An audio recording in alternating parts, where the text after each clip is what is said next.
Bueno, pues damos inicio a la última mesa. Nos queda luego la clausura, por supuesto, con Juan José Laborda, que ya ha tenido intensas intervenciones. No se oye porque hablan ustedes, porque este está a tope. Pero la última mesa quería, de alguna manera, trazar... Bueno, lo primero que debo decir es que estoy aquí en sustitución de la persona que debería estar. Teníamos una moderadora, Pilar, que es una chica extraordinariamente interesante en múltiples sentidos, pero que por desgracia a última hora no ha podido venir, pero si se apuntan a la quinta edición de este curso casi les garantizo que estará en ella, porque no hay que perdérsela. En esta última ya ponencia, la sexta en realidad, lo que quería de alguna manera, cuando pensé en ella, es trazar un paralelismo con una mesa que tuvimos en la tercera edición. En la tercera edición se estuvo debatiendo sobre qué podía hacer la izquierda en España a día de hoy, ¿no? Y aquellos que estuvieran pues recordarán que teníamos a una persona más bien del ambiente del PC y a Joaquín Leguina, que es Santiago Hermesilla, y Joaquín Leguina, que es del PSOE. De alguna manera nos quedaba el otro lado del espectro, que es la derecha, y el planteamiento es también muy reflexivo, realmente. O sea, la pregunta a mí mismo me suscita muchísimas dudas, no es de estas preguntas retóricas. ¿Qué tipo de derecha? ¿Qué puede hacer la derecha? ¿Qué debe ser la derecha hoy en España, 41 años después de aprobada nuestra Constitución? Y tenemos para ello a dos ponentes inmejorables, sinceramente. Va a intervenir primero Gregorio, si te parece. Perfecto. Vale. Gregorio ha escrito un libro maravilloso que aborda esta cuestión desde una beta muy concreta de lo que tradicionalmente se ha considerado la derecha, que es el conservadurismo. De hecho, además, probablemente es la beta a veces más... que con más acomplejamiento se dice, ¿no? Hay gente que dice, bueno, yo soy liberal. Bueno, tú lo que serás es de derechas, ¿no? Porque parece que lo liberal pues puede recoger un espacio un poco más amplio, dentro de que tampoco es que esté a veces muy bien visto, pero parece que lo de decir yo soy conservador siempre se dice, el pasado, lo conservador, sobre todo, además, seguramente en las generaciones más jóvenes, quizás sea inevitable. Entonces, recoger todo el flujo que hay a lo largo de nuestra propia historia española de pensamiento y de reivindicación de qué espacio puede haber ahí para el conservadurismo.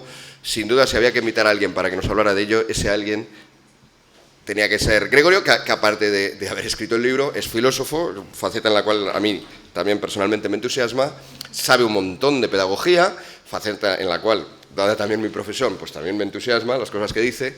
Pero bueno, ya tenemos futuras ediciones para abordar las otras facetas y le tenemos en esta. Gracias, Gregorio, por venir. Pues muchísimas gracias a vosotros por la invitación y el honor que supone estar en esta mesa. Siento un poco, Cayetana, que haya sido marginada por los fotógrafos que estaban unánimemente interesados en mí, pero a veces hay que saber sobrellevar las frustraciones que hablábamos. Lo que podemos. Bueno, a ver, voy a comenzar con una anécdota sobre el libro y después pasaré a lo del contenido. Cuando yo me propuse escribir ese libro, en realidad yo lo que quería es tener una cosa muy sencilla, un folleto muy sencillo sobre el conservadurismo. Y al presentarle la idea al editor, saltó de manera automática diciendo, un libro sobre el conservadurismo, ¿y te atreverás a defender esto en las radios?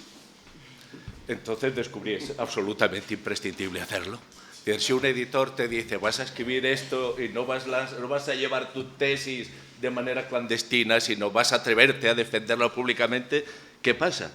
De hecho, el libro para mí está suponiendo una sorpresa enorme, por una parte por la cantidad de jóvenes que se ponen en contacto conmigo para agradecerme que les haya descubierto cosas que ciertamente es penoso que haya que descubrir. Por ejemplo, la Escuela de Salamanca.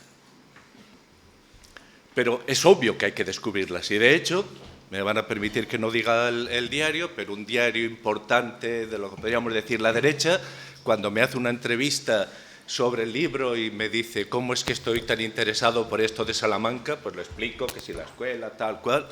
Y en el artículo pues aparece Gregorio Luri está muy interesado en la cueva de Salamanca, que también... Es decir, que también me interesa mucho la cueva de Salamanca, pero que da un índice de por dónde están las cosas. Bien, Vivimos una situación, como todas, peculiares, tampoco hace falta dramatizar nunca el presente porque entonces pierdes capacidad de análisis, pero yo diría que hoy lo que caracteriza nuestro tiempo, una de las características esenciales, es que la ortodoxia se ha pasado a la izquierda. Y, de hecho, la llamaré ortodoxia, hablaré de la ortodoxia. Con lo cual, pues tenemos la enorme ventaja de estar en la heterodoxia. ¿Y eso qué significa? Pues que si se presenta una persona de izquierda puedes establecer con bastante claridad las cuestiones que va a tratar y cómo las va a tratar, mientras que si te presentas como una persona de derechas o conservador, pues, ¿qué es lo que vas a decir? Pues hoy hay una incertidumbre sobre eso y esa es nuestra gran ventaja.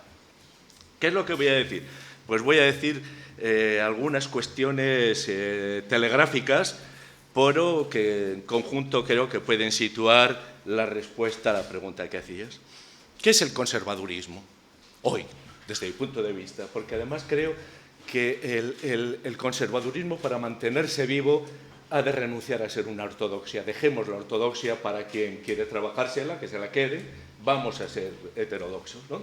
Y por lo tanto renunciemos a crear una escuela de pensamiento con sus dogmas y sus planteamientos estrictamente. Bueno, ¿qué es el conservadurismo? Primero, yo diría que un patriotismo sin adjetivos.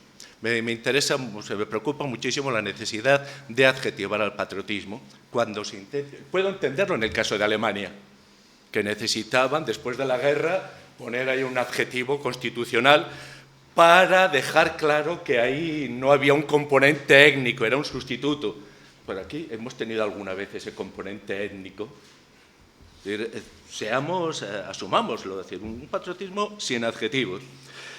Un patriotismo que se podría definir de una manera muy sencilla, pues tal como lo planteaba Maura, es la conciencia clara de que nosotros somos nosotros.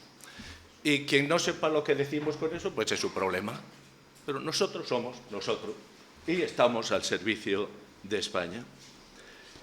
Segunda cuestión, una cierta ironía ante nosotros mismos. La ironía es el arte de la distancia, básicamente.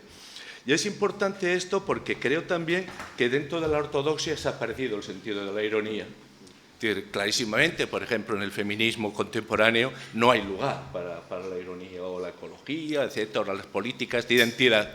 También creo que podría ser o debería ser una bandera, esa ironía como argumento, como actitud. Tercera característica, una decidida apuesta por el pensamiento de superficie. ¿Qué quiero decir con esto? Pues que dejemos también a la izquierda la voluntad abisal, de ir a buscar en las intenciones ocultas aquello que no está sometido a ningún tipo de alienación, ¿no? Pues quiero decir simplemente que si nos encontramos con alguien que nos dice que le van bien las cosas y que está feliz, no tenemos ningún derecho a decirle, estás equivocado.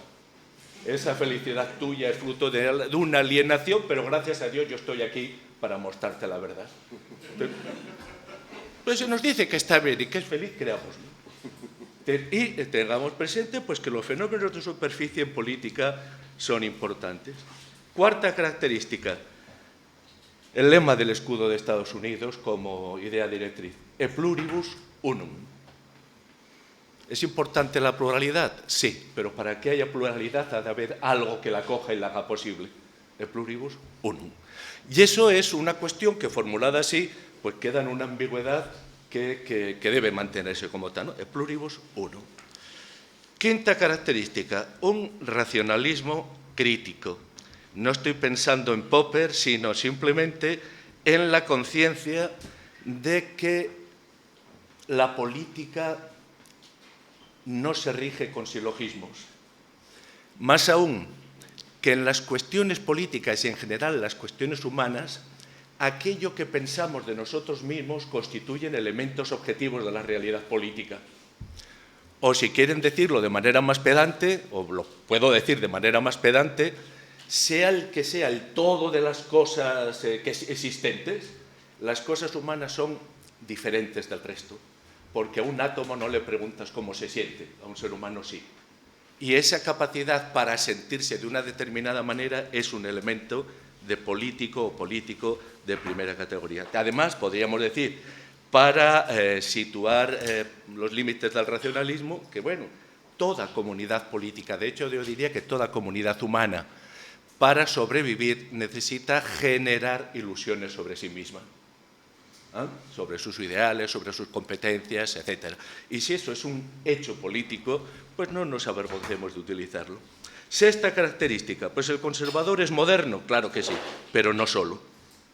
¿Qué quiero decir con no solo? Pues que no padece aquello que Claude Michéa llama el complejo de Orfeo de la izquierda, que le da pánico mirar para atrás.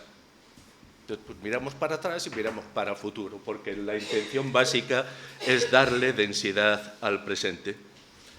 En el libro defino al conservador de una manera que no se ha entendido por muchísima gente, cosa que realmente me place muchísimo. Conservador es el que no quiere irse de este mundo sin pagar. Es decir, que no solamente tiene voluntad de estar cobrando y presentando facturas, sino que no quiere irse de este mundo sin pagar. Y tampoco creo que haya que explicar demasiado esto. Octavo, el conservador es aquel que tiene conciencia de hasta qué punto somos políticos, que no hay rincón en nuestra alma que esté preservado de la influencia del régimen político, de la vida política en la que nos movemos. Eso, que para mí es una evidencia, está hoy puesto en cuestión por lo que podríamos llamar el triunfo de un psicosocialismo emocional o del homo psicologicus o terapéuticus, como quieran, como un elemento que está sustituyendo al ciudadano tradicional. Novena característica, la importancia de las fronteras, o si quieren, la función terapéutica de las fronteras o de los límites. Frente a las alabanzas permanentes del flujo de mercancías, de personas, de capitales, se pide cada vez más a los estados que renuncien a gestionar sus fronteras, es decir, a hacer política. Pero claro, ¿por qué eso es posible? Porque estamos cada vez teniendo más presente un ideal político basado en una concepción de una humanidad sin fronteras. Y eso tiene, pues, como consecuencia que hoy en ciertos países hay, por decirlo así, no una pugna como había una pugna por la hegemonía política internacional, yo diría que hay una pugna por la hegemonía moral internacional. Diría que están en cabeza Canadá y la Unión Europea. Es decir, para eso pues se necesita básicamente olvidarte de hasta qué punto eres un animal político para afirmarte como animal psicológico. Décimo, si eres conservador, tienes que tener algo que conservar. Comencemos por la ecología. Yo creo que la ecología es un argumento sustancialmente conservador. 11. Bueno, miren ustedes, cuando yo pienso en lo que podría ser una historia de la derecha en Navarra, en España, pienso siempre en UPN. ¿Por qué? Porque UPN ha proporcionado a Navarra unos niveles de bienestar económico y de cohesión social que yo diría que no los tiene ninguna socialdemocracia europea. Y además eso correspondiéndose con unos niveles de productividad. Lo que pasa es que ni tan siquiera los de UPN, cuando están haciendo política, son capaces de reivindicar pues, el avance social de sus propuestas. 12. Es decir, España no es un problema. O si lo quieren, como decía Ramiro Rico, solamente es un problema si aceptamos la existencia de una Europa aproblemática, cosa que no existe. Somos un problema, en todo caso, como lo es Europa. 13. Miren, podemos hablar de orgullo nacional o podemos llamar autoestima, me da igual. Pero de la misma manera que para progresar individualmente necesitas... El autoestima es una condición imprescindible de la mejora personal. Pues léanse ustedes a Rorty, uno de los grandes intelectuales de la izquierda, y verán hasta qué punto defiende esto mismo para los países. Eso nos lleva, en el caso nuestro, a plantearnos como un objetivo, yo diría que prioritario, el de hacer las paces con nuestra historia. Ya vale de estar en guerra con el pasado permanentemente. Y para eso debemos integrar todo el pasado. Todo el pasado es nuestro. Todo el pasado es nuestro. Y además, si el conservadurismo también tiene una esencia, sería la transmisión, es la transmisión de ese pasado sin cribas partidistas. Todo el pasado es nuestro y todo ese pasado necesitamos preservarlo y transmitirlo. Por supuesto, la familia. A mí la familia me parece, y termino ya, me parece que es un chollo psicológico. Creo que tener una familia, el que tiene una familia normalica la tragó la lotería. Y que, pues especialmente en estos momentos, pues que parece como de cierto tono también progre, poner en cuestión la maternidad, el matrimonio, etcétera, pues escuché, yo tengo una familia, con perdón, yo estoy contento de que sea así. En definitiva, como pueden ver, se trata de desarrollar una serie de temas que nos sitúan de una manera clarísima en la heterodoxia. Aprovechémoslo.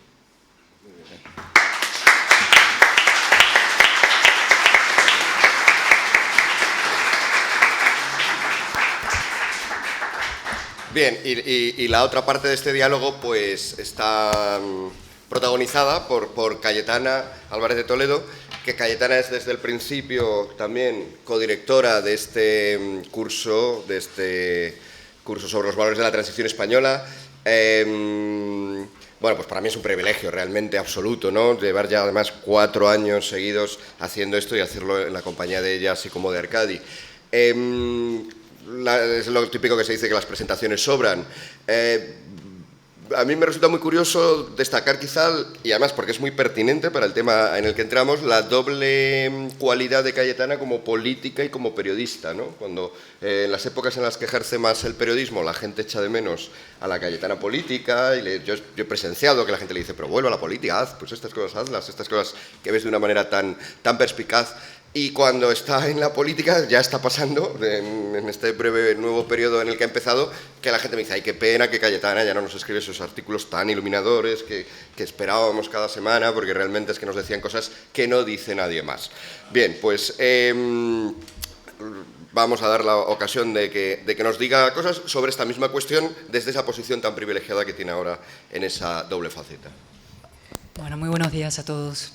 Y primero dar las gracias de manera muy especial a la rectora Imelda, que siempre nos acoge. Es verdad que ya son 4 años de este curso y que espero que sean muchísimos más. Y todo el mérito del curso es de Miguel Ángel. Es el motor, alma, espíritu, carne, cuerpo, no sé qué otra materialización espiritual, corporal, pero realmente es la persona que ha empujado y que ha insistido, que ha conseguido que personas tan extraordinarias como muchas de las que estuvieron ayer aquí y las que han estado hoy, a las que también doy las gracias, se hayan acercado a Valladolid para compartir estos 2 días de reflexión y de conversación. A ver, yo he traído el libro de Gregorio, para vender el libro de Gregorio, porque... Hay que comprarlo, ¿eh? Después que claro, se lea o no ya me importante interesa comprarlo. relativamente menos. Bueno, no, hay muchas cosas en las que estamos muy de acuerdo, algunas en las que no, pero yo quiero hablar... voy a hablar de lo común, del valor de lo común, del valor de lo que suma, de lo que encuentra, de lo que nos une, ¿no? Y por tanto tengo que hablar primero de la izquierda, lamentándolo mucho, Miguel Ángel. Como todo buen político me voy a extender un poquito, me parece. Pero a ver, hace algunas semanas tuvimos la sesión constitutiva del Congreso, hace ya varios meses, parece una eternidad esto. Pero yo volví al escaño después de muchos años. Me senté ahí en el que me habían asignado y de pronto fui viendo el espectáculo que se formó, ¿no? Entonces, primero llegaban 4 presos traídos de Soto el Real, que tenían estrictas órdenes judiciales de no hacerse fotos, ni dar mítines, ni, en fin, convertir eso en un show. Y lo primero que hicieron es hacerse fotos, dar mítines y convertir aquello en un espectáculo, ¿no? Se comieron unas tortillas y unos vinos en la cantina del diputado, se hicieron selfies, se grabaron vídeos. Todo esto en un clima absolutamente como de taberna general en el Congreso. Y eso antes de las votaciones. Cuando se empezó ya a votar, cada uno a jurar sus cargos, pues unos por la revolución, otros por el feminismo, los terceros por el mandato del 1 de octubre, los cuartos por los derechos sociales de los animales, la ecología, los 5 por los LGTBI. Claro, yo me senté ahí mirando eso, no calladita, empezando a golpear ya, enfadada porque la presidenta no ponía orden ahí, pero pensando este caos, este ruido, esta especie de desintegración es lo que está pasando en España y se está pasando políticamente, es decir, socialmente, pero claramente liderado desde la política, con la deriva de la izquierda hacia la fractura, división, atomización, fragmentación de lo común.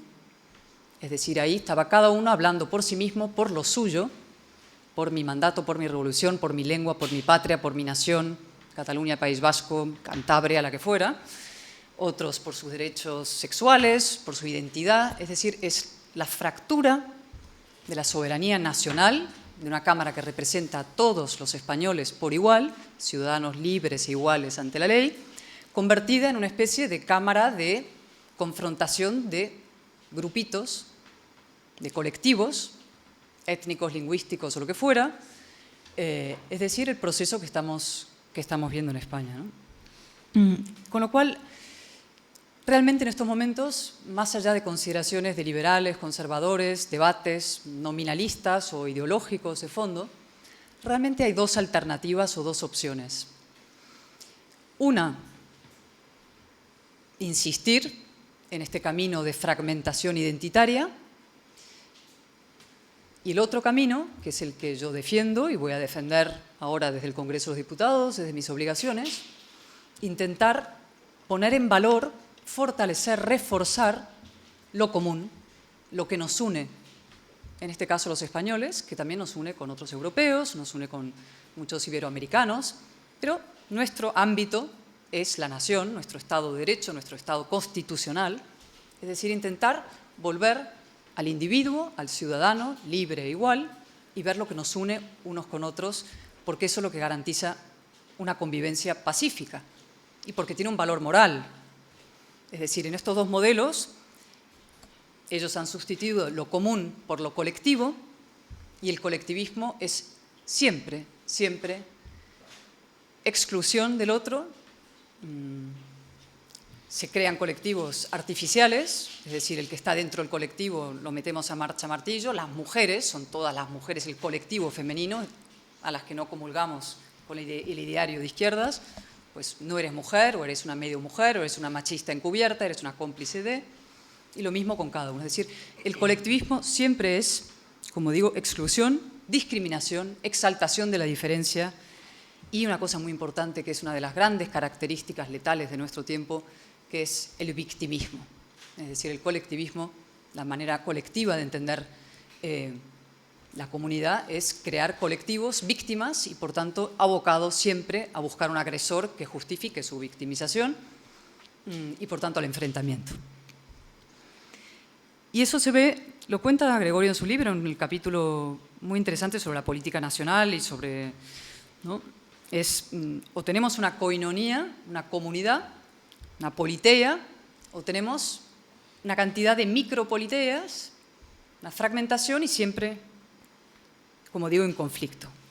Una es una actitud de abertura, de mirar al otro con interés y ver qué hay en la común humanidad del otro, y la otra es una actitud siempre buscando la diferencia, lo que tiene el otro de diferente, lo que tiene de mejor o de peor, lo que tiene, en fin, es una actitud de ensimismamiento y de conflicto. Y esto se está viendo, veamos, voy a entrar luego a lo eso, pero esta especie de vetolandia en la que estamos, ¿no? Todo el mundo se veta a todo el mundo. O sea, Sánchez vetó a Rajoy, el no es no, convierte el veto en un eje absoluto de la política.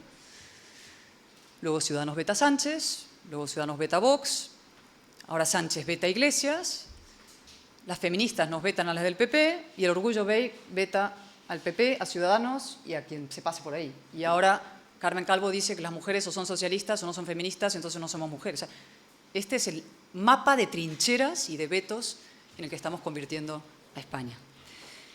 Siguiendo con la izquierda, voy a intentar no alargarme, pero es que son muchas cosas. A ver. Tres personajes que simbolizan perfectamente las tres trincheras o los tres ejes en los cuales se está, digamos, dividiendo lo común, rompiendo lo común y la fragmentación. Primero, evidentemente, es el candidato a presidente del gobierno, el presidente en funciones, que, como he dicho, bueno, establece el no a Rajoy como un eje absoluto de la política. que es un alumno aventajado en esto de Zapatero con la obsesión histórica, lo de pasear al cadáver de Franco una vez más, como si fuera Juana la Loca por el paisaje español, no sabiendo muy bien dónde meterlo, pero desde luego intentando sacarlo, no para hacer luchas históricas con el pasado, como decía ahora Gregorio, sino para dar luchas y guerras del presente, es decir, una vez más la ruptura de lo común que se hace en la transición a través de la vieja fractura española, la guerra civil, el guerra civilismo, los rojos, azules y toda esa historia, ¿no? Eso lo lleva a él bueno, al enfrentamiento, como digo, al veto, al no a Rajoy, como una actitud de ruptura también, no a la derecha, y forja una mayoría de moción de censura con todos los grupúsculos, el colectivismo identitario nacionalista. Incluso con el prófugo de la justicia por haber montado un golpe de Estado un año antes, lo cual se olvida, ¿no? Es que ayer decía Sánchez, no, es que yo no quiero un vicepresidente que hable de presos políticos. ¿Tú? ¿Tú? ¿Cómo que tú no quieres un vicepresidente que hable de presos políticos? Es que tú tuviste una mayoría. Tú te llegaste al gobierno con los partidos políticos que hablan de sí mismos, de que España es una dictadura y que ellos son presos políticos. Es decir, el colmo del cinismo. Si quiere un vicepresidente que no hable de presos políticos, pues podría ofrecer la vicepresidencia a Pablo Casado o a Albert Rivera, ¿no? Entonces, él forja esa moción, como digo, ese bloque de la censura, con grupúsculos, con colectivos, y en el fondo da la impresión, ya veremos cómo acaba esta historia, la semana que viene es el primer capítulo o el enésimo, habrá más, insisto, con esos grupos en los que pasa una cosa curiosa, el victimismo además, incluso los verdugos se convierten en víctimas. El caso de Bildu, el caso de Otegi en la televisión, su comparecencia nada menos que la víspera del día que se celebraba, conmemoraba en el Congreso, el Día de las Víctimas del Terrorismo, ¿no? Yo cuando llegué al Congreso, había muchas cámaras y me preguntaron, ¿usted qué opina sobre la comparecencia de Otegi anoche en la televisión pública? Y me limité a hacerle una pregunta a los periodistas, es, ¿por qué anoche? ¿Por qué la televisión pública decide que este señor hable anoche en la televisión que pagamos todos? Hay dos opciones. Una opción es que la radiotelevisión quiera celebrar y conmemorar el Día de las Víctimas del Terrorismo con la presencia de Otegi, cosa que parece, en fin, sencillamente abracadabrante. O dos, que este sea considerado un interlocutor, se intenta que sea un interlocutor legítimo, es decir, el partido, que sabemos lo que es, los testaferros de ETA, los herederos, lo que comamos llamarles, convertidos en interlocutores legítimos y necesarios para forjar mayorías, insisto, no de la comunidad, no de todos los españoles, no para todos, sino una suma y una agregación de pequeños grupos, ¿no? Segundo personaje clave en esta historia es Miguel Iceta, ¿no? Miguel Iceta. Bueno, tampoco me quiero extender sobre Miguel Iceta, la verdad. Hay mucho que se podría hablar de él, un hombre que defendió el derecho de autodeterminación, hace 2 telediarios, el primer hombre en hablar de indultos, ¿no? Cuando habla esto de los presos políticos, Sánchez, el primer hombre que se salta toda la presunción de inocencia, incluso de los presos, hablando de que hay que indultarlos, ¿no? Un señor que en España es considerado más centrista, por ejemplo, que, no sé, Alejandro Fernández, que es un tipo estupendo, el candidato del Partido Popular en Cataluña, el presidente, o Inés Arrimadas, también estupenda, que está ahí, bueno, ahora está aquí, allí, en Madrid.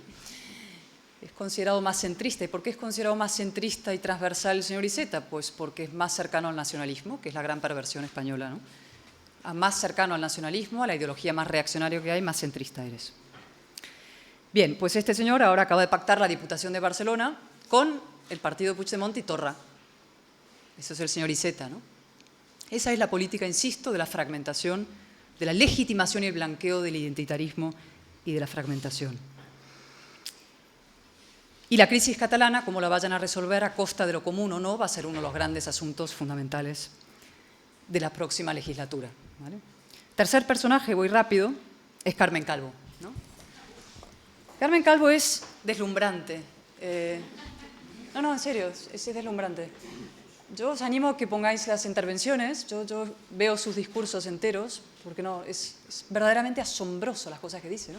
Ayer decía, o anteayer, no, es que Vox, claro, Podemos tiene que pensar muy bien, porque si vota no en la investidura con Vox, PP y Ciudadanos, estará haciendo un bloque contra la democracia. ¿Eh? O sea, Es catedrática de Constitucional. Bien. Pues ella es la punta de lanza de la nueva política identitaria, es decir, del nuevo ramalazo identitario que tenemos en España. Ya que el nacionalismo se pone complicado, pues empezamos con el feminismo radical, del que habéis hablado, supongo, mucho ayer, y del que a mí me encanta hablar. Porque, claro, que diga ella no es de todas bonita me lo deja mucho más fácil.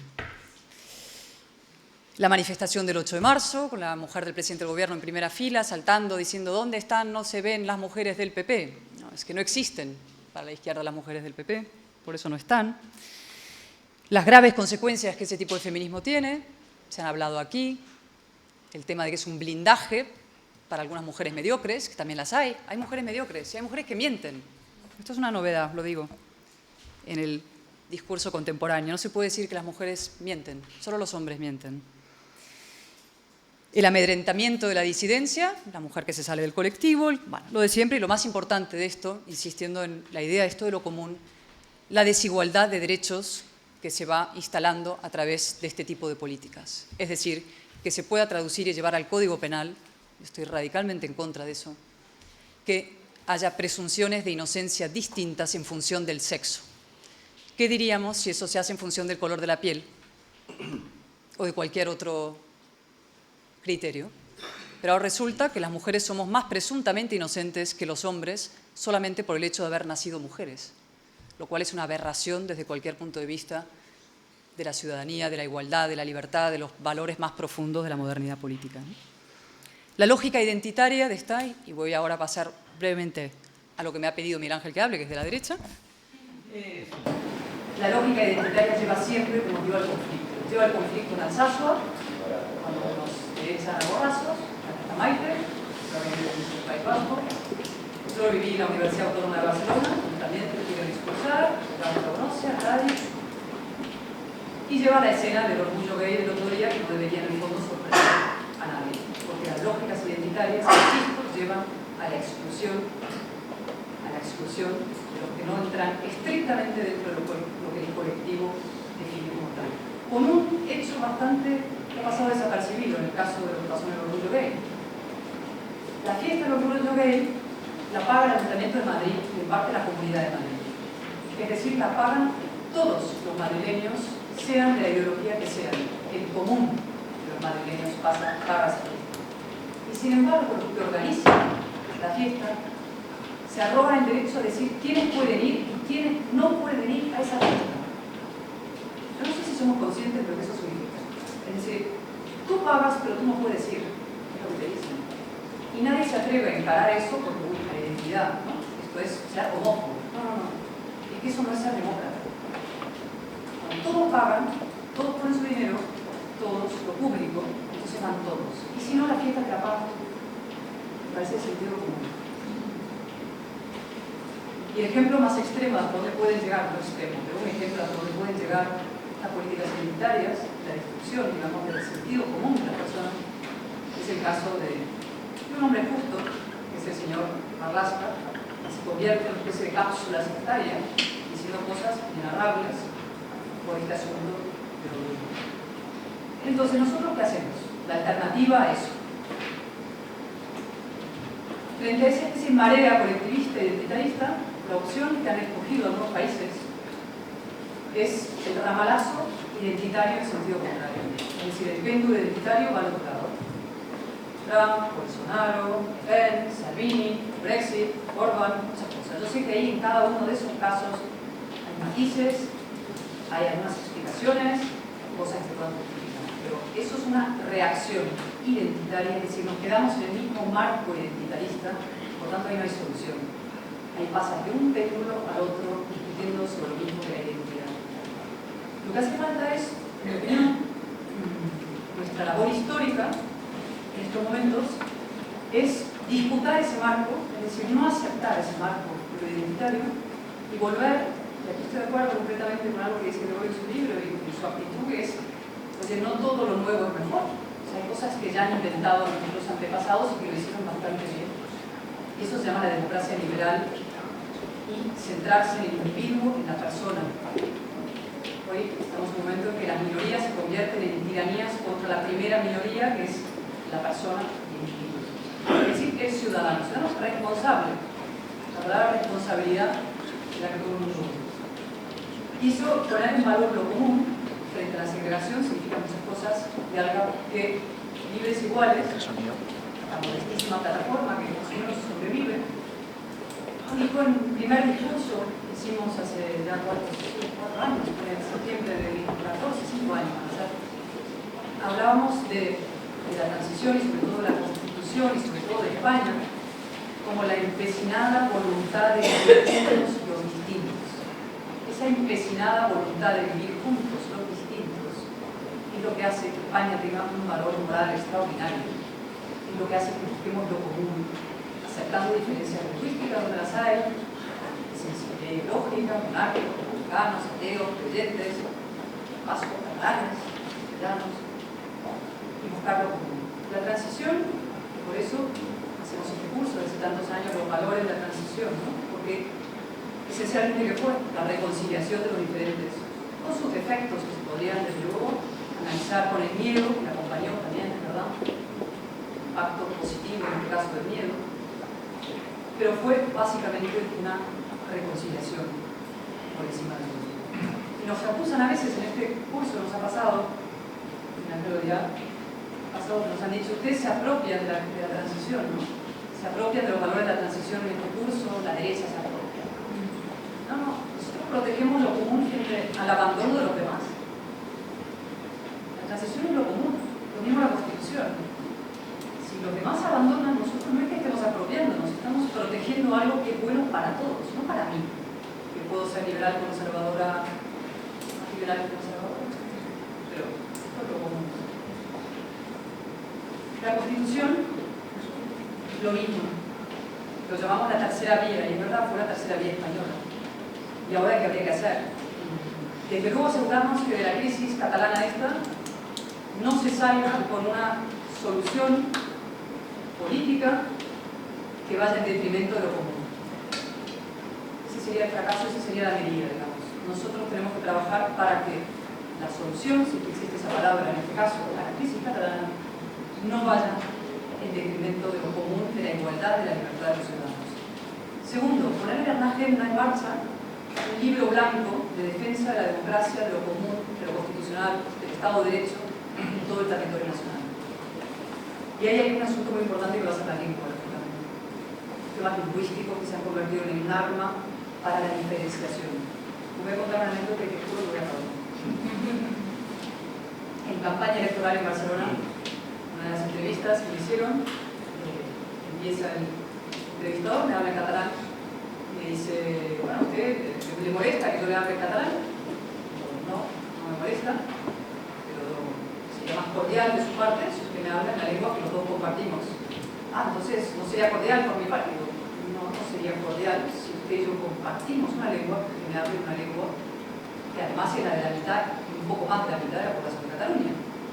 Usted puede elegir hablarme en algo que no entiendo o hablarme en algo que sí entiendo y usted no. Eso es la coine, la lengua común. Que si fuera el catalán la lengua común en España, pues venga, promovámoslo. Pero como es el castellano, tienes un valor económico, por supuesto, en el mundo inmenso. Tiene un valor moral también, que es el que nos permite a personas de distintas partes del territorio, de distintos lugares, comunicarnos, es decir, comprendernos, es decir, mantener una conversación que nos una, que nos haga entendernos mejor. Eso es una cosa. Y a partir de ahí, hacer algo que también explica muy bien Gregorio, vuelvo a vender su libro, que es la mirada sobre España. Es decir, yo estoy harta de la mirada dolida sobre lo español, el lamento sobre la España perdida. Hay ramalazos identitaristas, nacionalistas españoles que existen, son residuales, son pequeños, a veces da la impresión de que pueden crecer, a veces no. Creo que eso hay que mantenerlo claramente en su sitio. Y tener una mirada, no voy a decir británica, porque lo británico ha dejado de ser sinónimo de racional. Pero una mirada, lo que yo entendía por británico, además, pequeñita cuando estudiaba ahí, era como más objetiva, más fría y a la vez más cálida. No sé si se entiende la paradoja, pero crítica, pero a su vez cálida, es decir, compasiva sobre el pasado y sobre nosotros mismos, entendiendo que es un pasado con claroscuros, dentro del 10 de agosto se celebra la globalización primera, la del Cano, es un hecho bastante notable. Escuela Salamanca, debate Valladolid, hay cosas bastante notables en la historia española que no hay que tirar a la papel, tampoco mitificar y convertir en los nuevos mitos del nuevo españolismo. O sea, una actitud más humilde, más prudente, y también emocionante. Dicen que no puede emocionar esto de la razón, yo no estoy de acuerdo. Yo creo que es emocionante lo que ha hecho España en 40 años. Que es emocionante la empecinada voluntad de vivir juntos los distintos. Es una emocionante reconciliación la que se ha producido en este país y transformación y urbanización. Bien, y ahora lo más difícil es el final de verdad. ¿Esto cómo lo hacemos? Con tantos partidos integrados. La más difícil, evidentemente, es la traducción de todo esto, de buscar lo común y tejer lo común y coser este país con la fragmentación política que hay. Aznar hizo aquello de sumar todo lo que está a la derecha y a la izquierda. Rajoy, digamos, que dijo, bueno, vamos a hablar tanto de Rajoy, pero yo siempre, cuando veo liberales y conservadores en un título como en esta charla, siempre me acuerdo de los que quieran irse a liberal, Partido Liberal, que se vayan, los que quieran irse a conservador también. 2 años después tenemos 66 años. Bueno, digamos que es un tic que no le pasa a todos. También Rivera el otro día dijo, los que quieran hacer no sé qué, que se vayan del partido. No sé si es la actitud. Navarra Suma es un ejemplo moral y político fundamental. No UPN solito, diría el Gregorio, diría lo que se ha hecho en Navarra de una suma de partidos políticos para defender lo común, defender la democracia liberal frente al identitarismo fundamental. Es el camino más noble y más inteligente de lo que puede marcar la política contemporánea. Y yo creo que hacia ahí hay que caminar. Hacia Cataluña Suma, buscarse unas elecciones catalanas, y hacia una España Suma en los próximos tiempos, y no solo ante elecciones. Yo creo que hay que empezar a trabajar con esa mentalidad. A mí la gente me preguntaba en campaña, ¿y usted en esas llamadas, usted, la rival de esas llamadas? Yo decía, yo he pensado estos días también, ¿no? ¿Qué me diferencia de verdad a mí de esas llamadas? En campaña decía, pues yo me hubiera presentado a la investidura en Cataluña, ahora en Cataluña. Nada como subirse a la tribuna, hubiese presentado a Cataluña con una mayoría no, con un primer partido de ciudadanos ahí. Pero de verdad, más allá, que no sé, o de a mí de Juan Carlos Girauta, o de tantas personas de ciudadanos. La defensa de la Constitución, combate al nacionalismo, una actitud ante los impuestos, más la libertad económica, una inmigración razonable, las fronteras pretendidas de una manera razonable y humana. Hay un espacio muy grande en España, inmenso, donde está más o menos la razón, lo correcto, lo razonable, sin dogmatismo.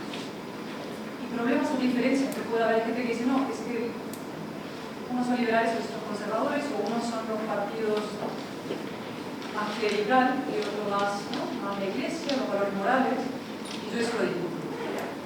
Dentro del Partido Popular siempre ha habido sectores más conservadores en moral y otros menos. Yo soy un poco menos, por eso que matar, por eso no. Lo que digo es que la convivencia se puede producir perfectamente en un espacio común. Y la libertad de voto sobre asuntos morales ayudaría enormemente en esa elección. Por tanto, unión, convicción frente a la tiranía, de la censura, la corrección política, el identitarismo, todo eso, los sentimientos apartados, y esto de los sentimientos apartados por acabar con la frase famosa, estamos en curso de la transición, que yo he repetido 150 veces, pero me aburro de mí misma, perdonar si ya me habéis leído, pero es la frase de Torcuato Fernández Miranda cuando le preguntan cómo fue posible hacer la ley de la reforma política, que es la ley que lleva España de la dictadura a la democracia, y dijo, el corazón sujeto y en su sitio.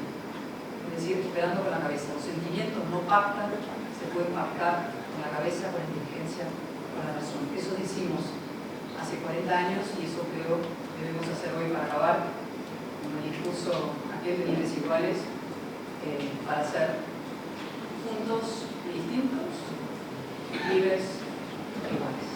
Gracias.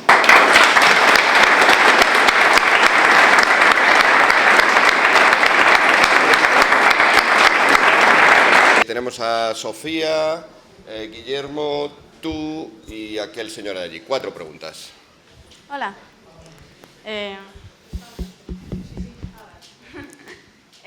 Bueno, hay un autor conservador que es mi filósofo favorito de todos los tiempos, que es ¿Hola? Tienes que ponerlo direccional. A ver, ¿ya? Así. Vale. Hay un filósofo conservador, que es mi filósofo favorito de siempre, lo adoro, que se llama Nicolás Gómez Dávila. Y tiene una frase que es que el libro más subversivo en nuestro tiempo sería una recopilación de viejos proverbios. Entonces, hay un viejo proverbio que dice que divide y vencerás. Y actualmente, precisamente, lo que he oído por parte de Gregorio de Cayetana es como un deseo conciliador, mientras que la izquierda está creando tal cantidad de divisiones por etiquetas y por diversos colectivos que está creando, que al final, por un lado, esos colectivos como que se unen entre sí, pero al estar tan divididos y tener una pirámide de victimismo entre ellos, en algún momento, yo creo, tiene que ser perjudicial para ellos. No sé qué opináis vosotros. Me gustaría saber qué pensáis. Bien.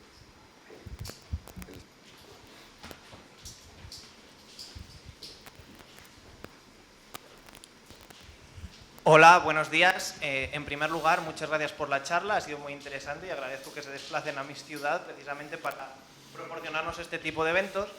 Y acto seguido de decir que mi intervención la voy a realizar con un poco de pesar porque voy a realizar una crítica a doña Cayetana, si me permite doña, que es de las pocas políticas que a día de hoy admiro y con la que comparto mucho. Pero es que sucede lo siguiente.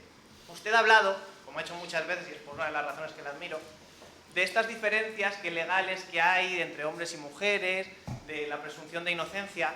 La ley de violencia de género tiene más de 10 años. El Partido Popular hace menos de 10 años ha tenido mayoría absoluta y no ha hecho absolutamente nada. Usted ha hablado de Bildu y de que tengamos asesinos o gente que justifica a los asesinos en las instituciones.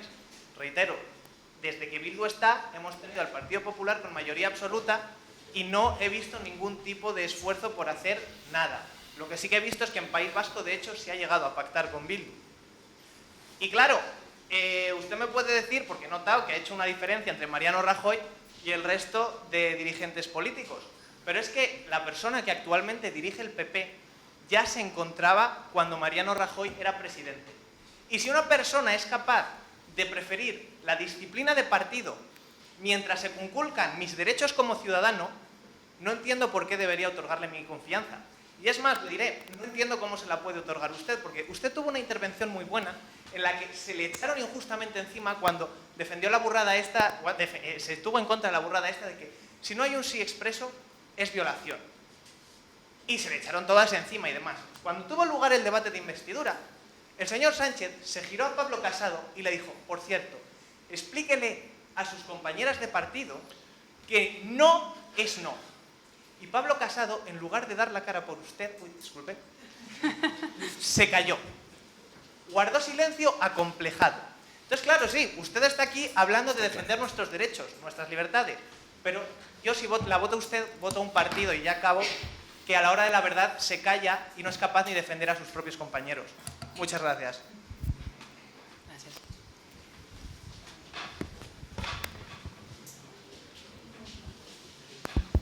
Yo quería preguntarles, hay algunos investigadores ahora que empiezan a descreer, a desconfiar en la teoría de la tabla rasa, de manera que empiezan a aceptar que entre los seres humanos hay algunas diferencias que no son innatas. Yo entiendo el razonamiento, el planteamiento que hacen ustedes de volver a esas esencias del liberalismo, donde todos somos iguales ante la ley y por tanto nuestra libertad está acarrea cuotas de responsabilidad. Si se demuestra o si se llegara a demostrar que efectivamente no todos partimos de la misma libertad, ¿cómo afrontaría la derecha, la derecha no, mejor el liberalismo, estos planteamientos?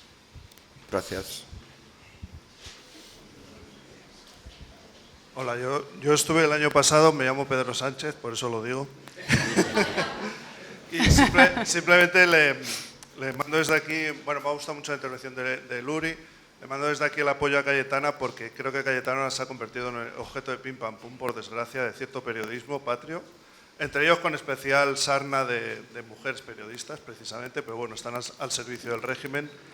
Y hablando de... Se me olvidó antes preguntarle a Jaume, pero el otro día escuchaba una intervención, leía una intervención del escritor Carlos Zanón, me parece que es, que decía que ahora mismo en Cataluña que él se sentía muy mal porque no había espacio para los equidistantes, definiéndose él como equidistante, ¿no? Y hablando de Miquel Iceta, pues procedo a traducir un texto que he leído a Monseñor Charles Pope, que es un cuentecillo que no sé si está en español, pero que es estupendo para entender esta cuestión de la equidistancia. Dice así, perdón por los posibles errores que pueda decir. Dice, un hombre una vez rechazó tomar partido en los asuntos críticos y disputados de su día, declarando noblemente que él era tolerante con todos los puntos de vista. Tomando su asiento en la tapia, se felicitó a sí mismo por su moderación y apertura de mente. Otros lo hicieron también. Un día vino el diablo y dijo, vente tú conmigo, que tú estás conmigo. Dice, el hombre protestó. Dice, no, hombre, no. Dice, yo no te pertenezco. Dice, yo soy el dueño de la tapia. Y el diablo simplemente replicó, oh, ay madre. Dice, tú te vienes conmigo porque yo soy el dueño de la tapia. Gracias. Pues no sé si queréis invertir el orden o seguimos lo mismo. No, que ella tiene que hablar. Yo simplemente dos cosas. Yo creo que las identidades son importantes. Más aún, creo que todos necesitamos un sentido de copertenencia o, si quieren, de pertenencia a algo que sea más grande que nosotros. Eso se puede gestionar de otras maneras, o sea, de diversas maneras, pero conviene, en todo caso, diferenciar el uso de algo de la crítica absoluta a ese algo. Es decir, somos demasiado débiles como para no necesitar un cobijo de algo a lo que reconocemos valor, porque cuanto más valor le reconozcamos a eso que nos cobija, más protegidos nos vamos a sentir. Creo también, efectivamente, que con la razón no hay suficiente en política. De hecho, si hablamos de la razón y del racionalismo político, podemos remontarnos a todo lo que se conoce de esa manera tan ambigua como Ilustración, pero ¿es que acaso la Ilustración triunfó con argumentos racionales? ¿Qué tuvo más poder? ¿Qué tuvo más fuerza? ¿Qué elemento decidió más el triunfo de la Ilustración? ¿La risa de Voltaire o los argumentos de Rousseau, por ejemplo? Es decir, si quitamos al triunfo supuesto de la Ilustración la risa de Voltaire, la capacidad para ridiculizar al adversario, ¿con qué nos quedamos? La izquierda divide, que se parecía aquí, pues la izquierda divide, la derecha según como también. Y entre otras cosas creo que deberíamos desde la derecha tragarnos varios sapos diarios a la hora de hacer determinadas críticas, por muy justificadas que sean, o incluso a la hora de asumir aquel principio maoísta de que el enemigo de tu enemigo es tu amigo. Es decir, la nobleza y la política, incluso la razón y la política, con frecuencia, eso cualquier lector de Platón quizás me entienda bien, hay que defender los argumentos de Sócrates o las tesis de Sócrates con los argumentos de los sofistas, porque si no, lo que te espera puede ser la cicuta. Todos somos diferentes, claro, todos somos diferentes y todos somos iguales. Somos claramente diferentes en la aspiración, por ejemplo, a la virtud. Y eso marca diferencias notables a la hora de decidir muchísimas cosas. Pero somos iguales en la necesidad de generar consensos que nos permitan dar fundamento y sustancia a ese unum del e pluribus unum, ¿no? Obviamente cada sociedad puede, de hecho podríamos decir que cada sociedad o cada cultura o cada época histórica se puede explicar por la manera como se subraya las similitudes y las diferencias. En estos momentos, obviamente, hay una política de identidad que se está basando básicamente en, como lo explico de una manera sencilla, en el libro hablo de razón victimológica. Hoy hay un cierto honor en exponer tus heridas públicamente. Puesto que tengo heridas, reconóceme un valor. Eso hay una distorsión emotivista de la política que obviamente también ha de ser combatida con argumentos no exclusivamente racionales. Y esa es la ambigüedad del discurso político, pero miremoslo a ver lo que hay para... pues bueno, de vez en cuando hay que leerse a Maquiavelo, o si no nos leemos a Maquiavelo, pues a los grandes tacitistas del siglo de oro español, que fueron, yo diría que no están muy lejos en sus postulados de Maquiavelo. Gracias, Gregorio. Cayetana, tenemos una clausura, 5 minutos. Nada, muy breve. A ver, es que han habido varias cosas por aquí. Sobre la ausencia de confianza o falta de confianza, pues, en fin, el resultado ha sido el que ha sido. O sea, las lecciones aprendidas sobre lo ocurrido en el pasado y eso es el voto, ¿no? O sea, me hablas de la actitud del Partido Popular ante Bildu, ante la ley de violencia o entre otros asuntos, pues esa es la historia que cada uno de sus partidos, con momentos peores, decisiones mejores, decisiones criticables, se ha perdido una masa de apoyo electoral evidente, ahí están los hechos y la cuestión es, a partir de ahora, ¿qué se quiere hacer? Y lo que hay que hacer es mucho en España, que hay que levantar un proyecto político y, mi opinión, tiene que ser un proyecto, insisto, alternativo al de la izquierda, de la manera en que lo he descrito, ¿no? Y a ver si conseguimos, trabajando, ganarnos la confianza tuya y la de tantísimos millones más que se han ido a votar a otros partidos en las últimas elecciones, y no solo en estas, sino en anteriores, ¿no? Ha habido una pérdida progresiva de contacto entre lo que es el PP y su base electoral, ¿no? Solamente te puedo decir, no un botón blanco, sino estate atento a ver qué hacemos, lo que hacemos, sé crítico, mantén la exigencia y a ver si se hacen las cosas bien y se devuelve la confianza, ¿no? Sobre la tabla rasa y todo eso, eso ya tiene varios años dando vueltas, ¿no? O sea, evidentemente no somos tabla rasa, o sea, nacemos con diferencias físicas. Para empezar, no solo sexuales, hombres y mujeres no somos idénticos, no somos iguales, lógicamente. Las mujeres tenemos bebés, por ejemplo, ¿no? Es que eso es un asunto, marcar. La cuestión es, en el orden político, cómo se hace para que sean iguales ante la ley e intentar, con nuestro orden de protección muy razonable, estado del bienestar, a veces excesivo, a veces demasiado corto, pero ahí donde modulamos en la Europa contemporánea, intentar que esas desigualdades que pueda haber se maticen y haya igualdad de oportunidad, ¿no? Eso es básico. Tabla rasa no hay aquí. Pinker, el libro de Pinker ya eso lo dejó clarísimo, hace no sé qué años tiene el libro, pero 10 o 12, 15. ¿Cómo nos vamos a defender los que creemos que efectivamente, aunque con diferencias, todos tengamos que tener un tratamiento igual? ¿Cómo nos vamos a defender los que, los que ignorando que existen estas diferencias, hacen una política identitaria? Es decir, si con tan poco han conseguido hacer tanto, ¿cómo ahora que tienen o que pueden tirar de ahí un filón, nos vamos a defender nosotros? Esa era la pregunta. La ciencia es un aliado de la razón, ¿sí? La política no significa el humanismo.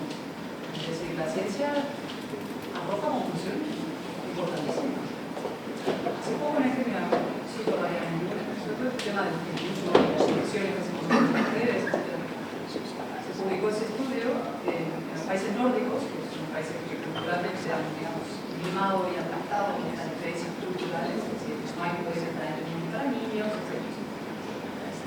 Y hacen un estudio de hombres y mujeres, sus preferencias, y salen diferencias todavía mayores en un estadio cultural de toda neutralidad. Estas cosas son científicas, no me invento, yo no soy lo que subo la tribuna y que a mí me da porque las mujeres no, que hay hechos. La ciencia no es sexista, como decía Pilar, no sé, de las acusaciones. La ciencia, señores, no es sexista. Se arroja conclusiones sobre diferencias son otra cosa es la igualdad de la ley, eso es fundamental. Lo que hacen ellos es negar eso y luego establecer diferencias. La identidad es un gran asunto, Gregorio, y estoy de acuerdo, o sea, esto es un complejo. A mí me han acusado de... Se oye poco.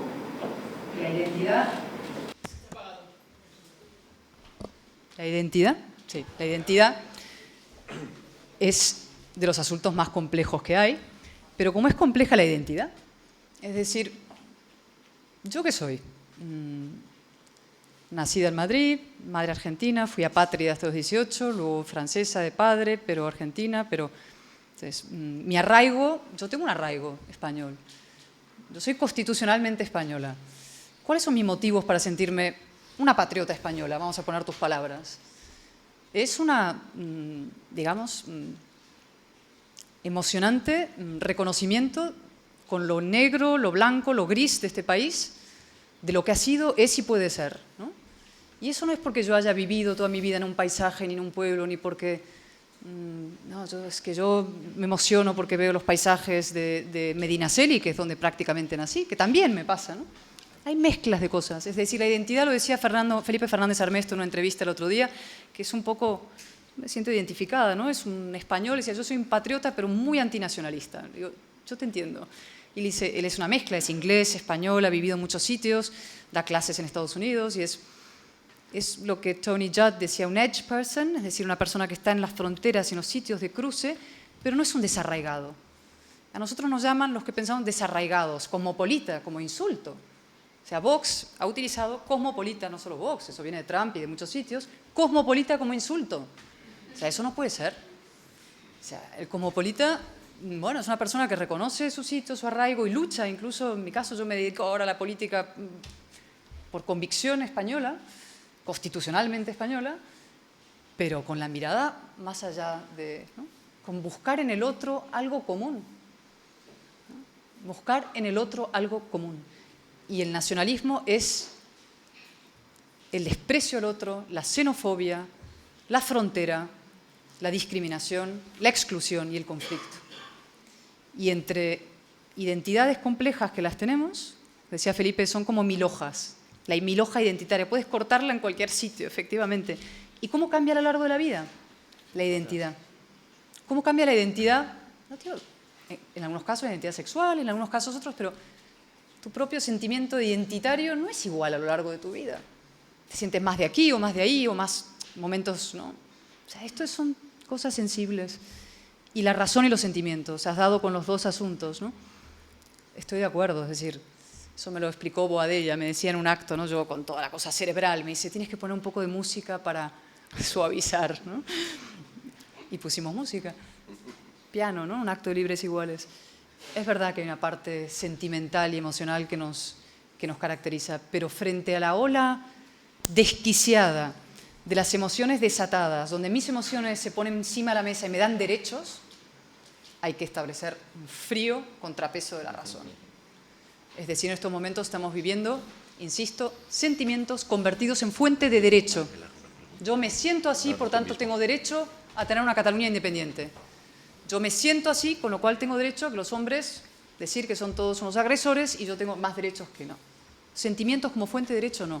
Sentimientos tenemos todos y si los ponemos sobre la mesa no va a haber pacto posible ni unión posible.